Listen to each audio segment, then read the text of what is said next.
Rahim. Dear students, welcome to Reader online classes. Class second year subject mathematics chapter number 5 हम discuss कर रहे हैं, linear inequality and linear programming. Exercise 5.3 हमने previous lecture में भी discuss की, उसके कुछ क्वेश्चन रिमेनिंग है, वो हम इस लेक्चर में डिस्कस करेंगे। थोड़ी सी रिवीजन हम कर लेते हैं कि हम इस एक्सरसाइज में क्या फाइंड कर रहे हैं, अब क्या इसमें हमारे कंटेंट्स हैं। इसमें हमारे पास एक होता है ऑब्जेक्टिव फंक्शन, एक फंक्शन हमें गिवन होता है, जैसा कि ये क्वेश्चन नंबर 6 में z = 3x + y गिवन है। इस ऑब्जेक्टिव फंक्शन को हमने मिनिमम या मैक्सिमम करना होता है, इसकी मिनिमम या मैक्सिमम वैल्यू हमने फाइंड करनी होती है। उसके बाद हमें कुछ कॉन्स्ट्रेंट्स दिए होते हैं, जिन कॉन्स्ट्रेंट्स को हम चेक करते हैं, उनका सोल्यूशन रीजन फाइंड करते हैं, उनका फिजिबल रीजन फाइंड करते हैं।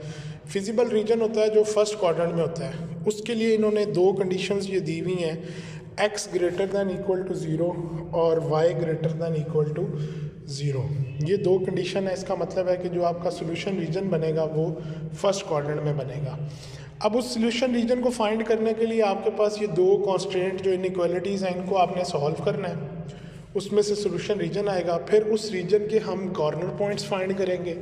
कॉर्नर पॉइंट्स जब हमारे पास आ जाएंगे, उनको हम ऑब्जेक्टिव फंक्शन में पुट करेंगे, x की जगह पर x, y की जगह पर y, और फिर उसको चेक करेंगे कि उसकी मैक्सिमम वैल्यू किस पॉइंट पे आ रही है, मिनिमम वैल्यू किस पॉइंट पे आ रही है। क्वेश्चन में आपसे ये पूछा जाएगा कि आपने इसको मिनिमम करना है या मैक्सिमम करना है। अगर मिनिमाइज कहेगा तो मिनिमम वैल्यू फाइंड करेंगे, अगर मैक्सिमाइज कहेगा तो मैक्सिमम वैल्यू हम फाइंड करेंगे। इस क्वेश्चन में देखें, हमारे पास दो इनइक्वालिटीज़ हैं, 3x + 5y > 15, x + 6y > 9। ये दो इनइक्वालिटीज़ आ गई। इनकी सबसे पहले आपने कॉरस्पॉन्डिंग इक्वेशन लिखनी है। 3x + 5y > 15 की कॉरस्पॉन्डिंग इक्वेशन हमारे पास बनेगी 3x + 5y = 15। ये आपके पास कॉरस्पॉन्डिंग इक्वेशन आ गई पहली इनइक्वालिटी की। अब इसमें आपने x इंटरसेप्ट और y इंटरसेप्ट फाइंड करने हैं। आप सबसे पहले x को 0 पुट करते हैं इस इक्वेशन में, 3 × 0 + 5y = 15। 3 × 0 0 हो गया, 5y = 15 आ गया। यहाँ से आपने y की वैल्यू फाइंड की तो वो आपके पास आ गई 15/5y = 3। इसी का जो पॉइंट बनेगा वो बनेगा x = 0 और y = 3। तो ये पॉइंट बन गया 0 और 3, और ये पॉइंट होगा y एक्सिस के ऊपर। 0 चूँकि x कोऑर्डिनेट है, x कोऑर्डिनेट ऑर्डर पेयर में पहले आता है, वो 0 हो गया, और y कोऑर्डिनेट उसके बाद आता है। इसका मतलब है ये पॉइंट बना 0 और 3। अब आपने नेक्स्ट इंटरसेप्ट के लिए y के 0 इक्वल पुट करना है, 3x + 5 × 0 = 15। अब y की जगह पे जब आप 0 पुट करेंगे तो 5 × 0 हो जाएगा, 5 × 0 का आंसर 0 आएगा, 3x बराबर आएगा 15 के। अब यहाँ से आपने x की वैल्यू निकालनी है, 3 को 15 के नीचे डिवाइड करेंगे, वो आपके पास आ जाएगा 15/3 = 5, यानी कि x की वैल्यू हमारे पास आ गई 5। ये पॉइंट हमारे पास बनेगा 5 और 0, x कोऑर्डिनेट 5 और y को आपने 0 पुट किया है, तो वो पॉइंट बनेगा 5 और 0। इसी तरह सेकेंड इनइक्वालिटी पे आ जाते हैं, x + 6y > 9 है। इसको जब आप इक्वालिटी में इक्वेशन बनाएंगे तो वो आपके पास बनेगी x + 6y = 9। अब पुट x = 0, इंटरसेप्ट फाइंड करने के लिए आप x को 0 पुट करेंगे, यहाँ पे x की जगह पे 0 आएगा, 0 + 6y = 9, यहाँ से 6y = 9 आ जाएगा। 6 को आप 9 के नीचे डिवाइड करेंगे, y की वैल्यू आ जाएगी 6/9। उसको आप कट करें 3 पे तो वो बनेगी 3/2, और 3/2 को आप लिख सकते हैं 1.5, यानी y की वैल्यू हमारे पास आ गई 1.5। ये पॉइंट आपके पास क्या बनेगा, x को आपने 0 पुट किया, फर्स्ट कोऑर्डिनेट 0 हो जाएगा, y की वैल्यू 1.5 आई है, सेकंड कोऑर्डिनेट 1.5, ये बनेगा 0 और 1.5, और ये किस पे होगा, y एक्सिस पे। क्योंकि x 0 और y की वैल्यू है तो ये y एक्सिस पे पॉइंट होगा। नेक्स्ट आपने y को 0 पुट करना है इसी इक्वेशन में, 6 के साथ y है, y को 0 पुट करेंगे, 6 × 0 0 हो जाएगा, आपके पास आ जाएगा x + 0 = 9। यहाँ से x की वैल्यू आपके पास आ जाएगी 9। अब x 9 आया है और y आपने 0 पुट किया है, तो कोऑर्डिनेट जो आपके पास आएंगे वो होंगे 9 और 0। x कोऑर्डिनेट पहले, y कोऑर्डिनेट बाद में। x कोऑर्डिनेट 9, y कोऑर्डिनेट 0, तो पॉइंट बन गया 9 और 0। और ये पॉइंट आएगा x एक्सिस के ऊपर, चूँकि 9 जो है ये x की वैल्यू है। अब इसका आप ग्राफ ड्रॉ करेंगे, जैसा कि आप स्क्रीन पे अपनी देख सकते हैं। ग्राफ हमने ये ड्रॉ किया हुआ मैनुअली। एक आपका पॉइंट है 5 0 और 0 3, एक आपका पॉइंट है 9 0 और 0 3/2। ये दो पॉइंट से आपने ज्वाइन करके लाइन बना देनी है। पहली लाइन आपकी बनी है 9 0 और 0 3, और दूसरी लाइन बनी है हमारे पास 5 0 और 0 3 पहली लाइन है, और 9 0 और 0 3/2 दूसरी लाइन है। 0 3/2 y एक्सिस पे है, 9 0 x एक्सिस पे है। इसी तरह 0 और 3 y एक्सिस पे है और 5 और 0 x एक्सिस पे है। ये आपका ग्राफ ड्रॉ हो गया। अब आपने चेक करना है इसको टेस्ट पॉइंट पुट करके कि ये ट्रू है या फॉल्स है। आपने फर्स्ट जो इनइक्वालिटी थी उसमें टेस्ट पॉइंट पुट करना है 0 0। Put x equal to 0 and y is equal to 0 as a test point of the solution of given inequality। पहली इनइक्वालिटी में x में भी 0 पुट किया, y में भी 0 पुट किया। 0 + 0 greater than equal to 15 आ गया। अब 0 greater than 15 आ रहा है, 0 15 से बड़ा हो सकता है, ये पॉसिबिलिटी नहीं है। 0 15 से छोटा होता है, इसका मतलब है ये आपके पास फॉल्स है। और अगर फॉल्स हो तो solution region away from origin होता है, तो आप जो शेडिंग करेंगे वो लाइन की अवे फ्रॉम द ओरिजिन करेंगे। नेक्स्ट में आपने पुट करना है x को 0 y को 0 दूसरी इनइक्वालिटी में। दूसरी इनइक्वालिटी है x + 6y greater than equal to 9। अब इसमें आपने x की जगह 0 पुट किया, y की जगह भी 0 पुट किया। ये बन गई 0 + 6 × 0 greater than equal to 9। ये आ गया 0 greater than equal to 9। अब 0 9 से बड़ा नहीं हो सकता, इसका मतलब है ये भी फॉल्स है आपके पास, तो इसका भी जो शेडिंग होगी वो अवे फ्रॉम द ओरिजिन होगी। इससे हमें ये बात पता चली कि दोनों लाइंस की जो शेडिंग है वो आपने अवे फ्रॉम द ओरिजिन करनी है। ये आप देख सकते हैं मैनुअल डायग्राम में हमने जो शेडिंग की है वो अवे फ्रॉम द ओरिजिन की है। अब इस शेडिंग को अगर देखें तो इसमें कॉर्नर पॉइंट्स हमारे पास 3 आ रहे हैं। एक कॉर्नर पॉइंट आ रहा है 9 0, एक कॉर्नर पॉइंट आ रहा है 0 3, और एक कॉर्नर पॉइंट दोनों लाइंस की इंटरसेक्शन से आ रहा है। अब दो कॉर्नर पॉइंट तो हमें क्लियर है, 9 0 और 0 3। तीसरा कॉर्नर पॉइंट हमने दोनों की इंटरसेक्शन से फाइंड करना है। अब दोनों लाइन की इंटरसेक्शन से जो कॉर्नर पॉइंट फाइंड करना है उसको फाइंड करने का क्या तरीका है, हम दोनों लाइंस को आपस में सॉल्व करते हैं और उससे कॉर्नर पॉइंट फाइंड कर लेते हैं। आप ये देखिए नेक्स्ट पेज पे point of intersection of two lines. हमारे पास एक लाइन है इसमें x + 6y = 9, दूसरी लाइन है 3x + 5y = 15। हमने दोनों के कोएफिशिएंट सेम करना है, या x के या y के। हम अगर सेकंड वाली लाइन को 3 से मल्टीप्लाई करें तो x कोऑर्डिनेट सेम हो जाते हैं। वो बनता है 3x + 18y - 3x + 18y = 27 बनेगा। उसके बाद आप दोनों इक्वेशंस को सब्ट्रैक्ट कर लें। अब 3x और 3x आपस में कैंसिल हो जाएंगे। 18y - 5y 13y आ जाएगा। दूसरी तरफ 27 - 15 वो आपके पास आ जाएगा 12। 13y = आ जाएगा 12। अब यहाँ से जब आपने y की वैल्यू निकालनी है वो आपके पास क्या आएगी, y की जो वैल्यू आएगी वो 12/13 आ जाएगी।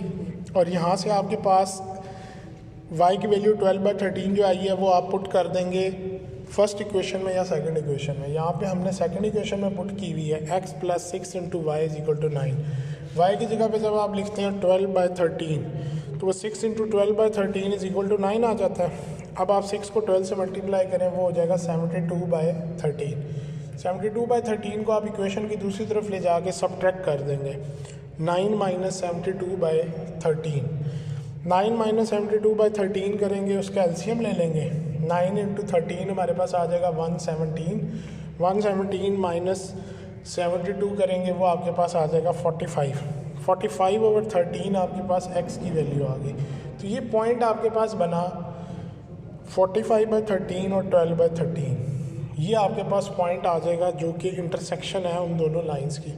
अब आपके पास 3 कॉर्नर पॉइंट्स आ रहे हैं, दो ऑलरेडी हमारी लाइन से हमें मिल रहे थे 9 और 0 और 0 और 3। तीसरा हमने दोनों लाइंस की इंटरसेक्शन से फाइंड किया 45 ओवर 13 और 12 ओवर 13। अब आपने ये तीनों कॉर्नर पॉइंट्स पुट करने हैं ऑब्जेक्टिव फंक्शन में। ऑब्जेक्टिव फंक्शन क्वेश्चन में जो हमें दिया हुआ है वो है z is equal to 3x plus y. For minimize z is equal to 3x plus y corner points are. अब आपने 3x प्लस वाई में x की जगह पे और y की जगह पे कॉर्नर पॉइंट पुट करने हैं। पहला कॉर्नर पॉइंट हमारे पास है 9 और 0। 3 इंटू 9 प्लस वाई की जगह पे 0। 3 इंटू 9 27, 27 प्लस 0 27 आ गया। फिर 3x वाई में आपने पुट करना है 0 और 3। x की जगह पे 0, 3 इंटू 0 0, y की जगह पे 3 तो 0 प्लस 3 3 आ जाएगा। पहले पॉइंट पुट करने से आपके पास 27 आया, दूसरा पॉइंट पुट करने से आपके पास 3 आया। तीसरा पॉइंट है 45/13 और 12/13। x की जगह 45/13, y की जगह 12/13। 3 इंटू 45 135 हो जाएगा। 135 प्लस 12, 135 प्लस 12 होता है 147 और नीचे 13 आ रहा तो ये बन जाएगा 147/13। हैंस अब आप इनमें से देखें कि किसकी वैल्यू आपके पास सबसे कम आई है, क्योंकि आपने मिनिमाइज़ करना था। पहले 27 है, लास्ट वाली 147/13 जो है ये तकरीबन आपके पास 11 पॉइंट समथिंग बनता है। तो तीसरी जो वैल्यू है वो 3 है, तो सबसे कम जो वैल्यू आ रही है वो 3 है। और वो किस पॉइंट पे आ रही है? वो आ रही है 0 और 3 पे। इसका मतलब हुआ हमारा जो कॉर्नर पॉइंट है जिस पे मिनिमम वैल्यू आई है इसकी, वो आपके पास है 0 और 3। ये आपका इस क्वेश्चन का सोल्यूशन हो चुका है। हमने ऑब्जेक्टिव फंक्शन को मिनिमाइज़ कर लिया और पॉइंट हमारे पास आया 0 और 3। नेक्स्ट क्वेश्चन देखिए जी। नेक्स्ट क्वेश्चन नंबर 7 जो है ये आपके पास एक प्रॉब्लम है। जैसे एवरीडे प्रॉब्लम हमने कहा था, हम इन कॉन्स्ट्रेंट्स को और इस ऑप्टिमल सोल्यूशन को, फिजिबल रीजन को, ऑब्जेक्टिव फंक्शन को यूज़ करके एवरीडे लाइफ प्रॉब्लम्स पे भी अप्लाई कर सकते हैं। ये एक एवरीडे लाइफ प्रॉब्लम टाइप है हमारे पास कि each unit of food x cost ₹25। एक खाने का कोई भी यूनिट है x, उस पर जो खर्चा आता है वो आता है ₹25। and constraint 2 unit of protein, 4 unit of iron, while each food unit of y ₹30 and constraint 3 unit of protein, 2 unit of iron। अब आपके पास दो वेरिएबल्स चल रहे हैं, एक प्रोटीन है और एक आयरन है। प्रोटीन जो है उसके 2 यूनिट हो और आयरन के 4 यूनिट हो तो उस पर खर्चा आता है ₹25। और अगर 3 यूनिट प्रोटीन हो और 2 यूनिट आयरन हो तो उस पर खर्चा आता है ₹30। वो कहता है जी each animal must receive at least 12 unit of protein and 16 unit of iron each day.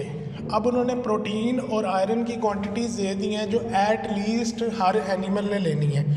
Her animal को ज़रूरी है कि वो 12 यूनिट प्रोटीन के लिए कम से कम एट लीस्ट और 16 यूनिट आयरन के लिए। तो आयरन की जो है लिमिट वो है 16।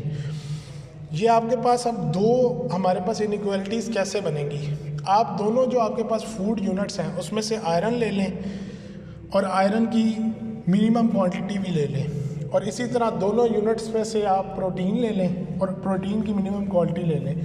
तो ये आपके पास दो इनइक्वालिटीज़ बनेंगी। आप देखें आपके पास प्रोटीन के 2 यूनिट हैं x में, तो वो 2 हो जाएगा, और y में आपके पास प्रोटीन के यूनिट है 3। ये आपके पास बनेगा 2x प्लस 3y, और टोटल क्वांटिटी कितनी होनी चाहिए प्रोटीन की? 12। तो पहली आपके पास इनइक्वालिटी बन गई 2x प्लस 3y greater than equal to 12, यानी कम से कम 12 यूनिट होने चाहिए आपके पास एट लीस्ट, उससे ज़्यादा भी हो सकते हैं। तो इसलिए हमने 2x प्लस 3y greater than equal to 12 लिख लिया। अब आ जाए आयरन पे। आयरन आपके पास x में है 4, तो वो 4x बन गई, y में है 2, वो बन गई 2y, और इसके कितने यूनिट होने चाहिए हमारे पास? 16 unit of iron each day. Animals को ज़रूरी है 16 यूनिट, तो इसके आगे आप लिख लेंगे ग्रेटर दैन इक्वल टू 16, यानी 16 से ज़्यादा यूनिट होने चाहिए, कम से कम 16 होने चाहिए। ये दो इनइक्वालिटीज़ बन गई। अब ऑब्जेक्टिव फंक्शन हमारे पास क्या बनेगा? उसने कहा है कि आपने इतने यूनिट्स फाइंड करने हैं फूड के कि at the smallest possible cost, जो आपके पास कॉस्ट आएगी वो स्मॉलेस्ट होनी चाहिए। अभी आपके पास कॉस्ट कितनी आ रही है? x यूनिट की 25 है, 25x बन गया, और y यूनिट्स की हमारे पास 30 है, वो 30y बन गया। ये टोटल कॉस्ट बन जाएगी 25x प्लस 30y। ये टोटल कॉस्ट आएगी। अब ये आपके पास ऑब्जेक्टिव फंक्शन है कि आपने इस टोटल कॉस्ट को मिनिमम करना है, इस टोटल कॉस्ट को मिनिमाइज़ करना है। आपके पास कॉन्स्ट्रेंट दोनों बन चुके हैं, ऐसी प्रॉब्लम में से हमने बनाए हैं प्रोटीन के 2x + 3y > 12 और आयरन के 4x + 2y > 16। अब इसको आप मिनिमम अगर करेंगे तो z आपके पास क्या आएगा, इसको मिनिमाइज़ करने के लिए जो ऑब्जेक्टिव फंक्शन है वो आएगा 25x + 30y। सेम प्रोसीजर है इसके बाद जो आप ऑलरेडी पिछले क्वेश्चन में भी कर चुके हैं। सबसे पहले इन दोनों इनइक्वालिटीज़ में से आपने इक्वेशंस बनानी है, कॉरेस्पॉन्डिंग इक्वेशन 2x + 3y = 12 और 4x + 2y = 16। ये आपके पास दो इक्वेशन बनेंगी। x को 0 पुट करेंगे इंटरसेप्ट फाइंड करने के लिए। फर्स्ट इक्वेशन में x 0 पुट करें 3y = 12 आएगा, y की वैल्यू 4 आ जाएगी। सेकंड इक्वेशन में भी आप x और y में x को 0 पुट करेंगे तो वो आपके पास 2y = 16 आ जाएगा। अब y यहाँ से आपके पास आ जाएगा 8। फर्स्ट इक्वेशन में आपके पास पॉइंट बन रहा है 0 और 4, क्योंकि x को 0 पुट किया y 4 आया। सेकंड इक्वेशन में पॉइंट बन रहा है 0 और 8, x को 0 पुट किया तो पॉइंट आपके पास आया 8। अब फर्स्ट इक्वेशन का आपके पास पॉइंट बनेगा 0 और 4, सेकंड का बनेगा 0 और 8। ये दोनों पॉइंट आएंगे y एक्सिस पे, क्योंकि y की वैल्यू है तो ये y एक्सिस पे दोनों पॉइंट आएंगे। नेक्स्ट आप y को 0 पुट करेंगे तो पॉइंट x एक्सिस का आ जाएगा। y को 0 पुट करें 2x = 12 आएगा फर्स्ट इक्वेशन में, x की वैल्यू 6 आ जाएगी। ये आपके पास पॉइंट बनेगा 6 और 0, x कोऑर्डिनेट 6, y कोऑर्डिनेट 0। ये आपके पास x एक्सिस पे पॉइंट आएगा 6 और 0। इसी तरह सेकंड इक्वेशन में भी आपने y को 0 पुट किया, वो आ गया 4x + 2 × 0 = 16। अब यहाँ पे 2 × 0 0 हो गया, 4x 16 के बराबर आया, x यहाँ से आपके पास आ गया 4। अब x 4 है और y 0 है तो ये आपके पास पॉइंट बना 4 0। ये पॉइंट भी x एक्सिस पे आएगा क्योंकि ये x की वैल्यू है। ये दोनों पॉइंट्स आपके पास दोनों लाइंस के आ चुके हैं। फर्स्ट लाइन के पॉइंट है 0 और 4 और 6 और 0। आप अपना ग्राफ देख सकते हैं स्क्रीन पे, 0 और 4 और 6 और 0, ये आपके पास दो पॉइंट्स बने हैं फर्स्ट लाइन के। और सेकंड लाइन के पॉइंट हैं 4 और 0 और 0 और 8। ये दोनों लाइंस के पॉइंट लगा के आपने लाइंस को ज्वाइन कर दिया। अब ये आपके पास दोनों ग्राफ क्लियर हो चुकी हैं दोनों लाइंस के, 6 0 0 8 4 0 और इसी तरह 0 4। अब आपने चेक करना है कि ग्राफ की शेडिंग आपने टुवर्ड्स ओरिजिन करनी है या अवे फ्रॉम द ओरिजिन करनी है। उसके लिए आपने चेक करना है टेस्ट पॉइंट पुट करके कि ट्रू आता है या फॉल्स। अब आपने टेस्ट पॉइंट पुट करना है दोनों इनइक्वालिटीज़ में, x = 0 y = 0। फर्स्ट इनइक्वालिटी में पुट करें 2 × 0 + 3 × 0 > 12। तो 0 + 0 0 आ गया और 0 > 12 दैट इज़ नॉट पॉसिबल। इसका मतलब हुआ कि 0 12 से बड़ा नहीं हो सकता, तो ये फॉल्स है। इसका मतलब है ग्राफ आपका शेड होगा away from the origin, line से दूसरी तरफ शेड होगा, ओरिजिन की तरफ शेड नहीं होगा। दूसरी लाइन में चेक करें, x को 0 पुट करें, y को 0 पुट करें, वो आ जाएगा 0 > 16। तो 0 16 से बड़ा नहीं हो सकता, ये बात भी ट्रू नहीं है। इसका मतलब हुआ इसका भी सोल्यूशन रीजन बनेगा वो अवे फ्रॉम द ओरिजिन बनेगा। अवे फ्रॉम द ओरिजिन का मतलब है लाइन से दूसरी तरफ शेडिंग होगी, ओरिजिन की तरफ शेडिंग नहीं होगी। ये दोनों ग्राफ आप देख सकते हैं, दोनों लाइंस के अवे फ्रॉम ओरिजिन है। तो हमारा ग्राफ किस किस्म का बनेगा, दोबारा एक दफ़ा देख लेते हैं। ये आपकी शेडिंग बनेगी अवे फ्रॉम द ओरिजिन। अब इस शेडिंग में अगर आप कॉर्नर पॉइंट्स देखें, एक आपके पास कॉर्नर पॉइंट आ रहा है 0 8, एक आ रहा है आपके पास 6 0, तीसरा कॉर्नर पॉइंट आ रहा है दोनों लाइंस की इंटरसेक्शन से। अब ये जो दोनों लाइन की इंटरसेक्शन से कॉर्नर पॉइंट आ रहा है, ये फाइंड करने के लिए हमें दोनों लाइंस को सॉल्व करना पड़ेगा। आप देखें point of intersection of two lines के लिए हमने दोनों लाइंस को सॉल्व किया। कैसे? हमने मल्टीप्लाई किया जी इक्वेशन 1 को 2 के साथ, ताकि 2x जो है वो 4x बन जाए। सेकंड जो आपके पास इक्वेशन उसमें ऑलरेडी 4x मौजूद है, 2 से मल्टीप्लाई किया वो बन गया 4x + 6y = 24। तो 4x + 6y = 24 को आपने सब्ट्रैक्ट किया, फिर उसमें से 4x + 2y = 16। 4x और 4x आपस में कैंसिल हो गए, 6y - 2y 4y आ गया, 24 - 16 8 आ गया। 4y = 8 आया, y = यहाँ से आपके पास आ गया 2। अब y की वैल्यू जो आपके पास 2 आई है, इसको आप किसी भी इक्वेशन में पुट कर दें। चाहे इक्वेशन 1 में करें चाहे इक्वेशन 2 में करें। इन्होंने यहाँ पर 2 में पुट की है। y की वैल्यू 2 आपने 2 इक्वेशन में पुट की, 2 इंटू 2 वो 4 बन गया, 4x प्लस 4 इज इक्वल टू 16 प्लस 4 दूसरी तरफ जाके सब्ट्रैक्ट होगा, 16 माइनस 4 12 आ जाएगा। 4 को डिवाइड करेंगे x की वैल्यू 3 आ जाएगी। तो y की वैल्यू थी 2, x की वैल्यू आ गई 3, तो इंटरसेक्शन पॉइंट बन गया 3 और 2।